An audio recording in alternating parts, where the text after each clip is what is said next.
If you don't want your videos to sound amateurish, then you're going to want to control the reverb or the echo that occurs in your video when it's playing back. Now, the best way to do this is to actually remove the echo or the reverb where in the location that you're filming by adding sound absorption, soft cushions, furniture, that kind of thing. But this is not always possible, especially if you're editing videos for someone else or you're recording in an area such as a car park or a gym, somewhere where there's a lot of concrete or a lot of reverb, even in a cave, I suppose. It can be really, really hard to remove reverb when you're editing a video once it's baked into that video audio. But in today's video, I'm going to show you how to use a plugin that makes it super easy. Now, I've actually treated this studio space with homemade acoustic panels to reduce that reverb, but I need to do a bit more work in here and I haven't got the time. Maybe you don't want to spend the money acoustically treating your YouTube filming space. So here's a video I recorded in this studio space before I added the acoustic panels. Take a listen to this. It's no good really having blinds. I need to get something a bit better so I can control the light. So I'm either going to put some black material up or maybe... And you can hear straight away all of that echo, that reverb, and how annoying it sounds.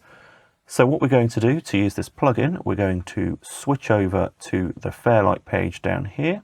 Don't worry if you've never used Fairlight before and it seems intimidating. You don't have to use the rest of Fairlight if you don't want to. Find the audio track that you want to reduce the reverb on. In this case, it's this Audio 1 track. And if you don't see the mixer, you can click this button to open up this mixer. Find audio track 1 and then click the plus button next to effects, come down to restoration, come over to VST and then choose this Clarity VX de-reverb mono.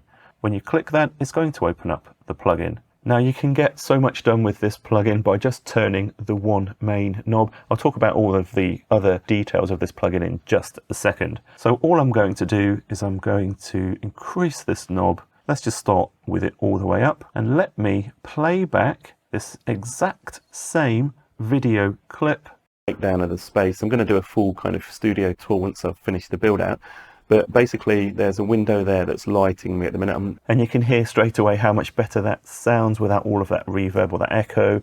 And this plugin uses AI or neural networks to process things. And you might have heard how it's sounding a tiny bit unnatural there, but that's because we've got this knob turned all the way up. Let's reduce this knob to about halfway. Basically there's a window there that's lighting me at the minute.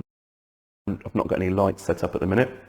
And it's no good really having blinds. I need to get something a bit... So you can add in as much de-reverb effect as you want to strike a balance between removing all of the echo and also making it still sound natural. Let's dig in to some of these controls now. Oh, and by the way, a quick tip, make sure you add this plugin before any other effects because it's designed to work with unprocessed audio. You can, of course, add EQ and other effects after this plugin has done its work. All right, let's start with some of these settings. The first setting is this neural network dropdown. You can choose between dialogue 1, dialogue 2, and singing. Because we're not singing, we're going to leave this off, and you're normally going to want to experiment with dialogue 1 versus dialogue 2. And it's no good really having blinds. I need to get... And you're going to want to see which one sounds best for your specific audio. The next setting is this main de-reverb knob, and you just saw how this affects the audio. You want to add in just the right amount to keep things sounding natural without things starting to sound a bit weird. So usually, exactly what I'm going to do with that yet. You probably won't need this at 100%, but it's useful to be able to do that if you really have problem reverb. Next up, we've got this presence control. This defaults to 50%, but you can slide it down to 0 or all the way up to 100. Double click to enter a setting.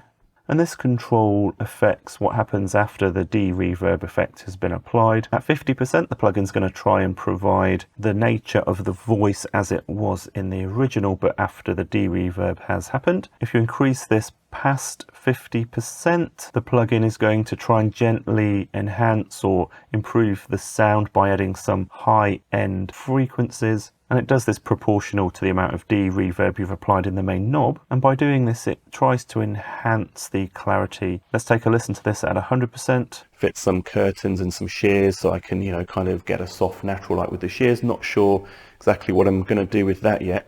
And as you can hear, It's quite a lot of echo in here at the moment. There's a lot of bare walls and we've got hard floor and uncovered ceiling there. Once again, you should start with this set at 50% and adjust it as required. The next most important area is this area here, and you can see this analyzes the audio as it's playing back. I'm going to play this back again and look out for the orange sections, and the more orange there is, it shows you where that de-reverb effect is being applied. I'm going to start it with 100, but basically there's a window there that's lighting me at the minute. I've not got any lights set up at the minute. And if I reduce this all the way to 0, we shouldn't get any orange. But really having blinds, I need to get something a bit better so I can... So it just gives you a great visual representation of how much reverb is being removed. You can check out this plugin by using the first link in the video description, and I hope you can see how easy this plugin is to use and how valuable it is when you're working with footage that contains too much reverb or echo. I'm Jason Roberts. Check out this video next, and hopefully I'll see you in the next one. Bye.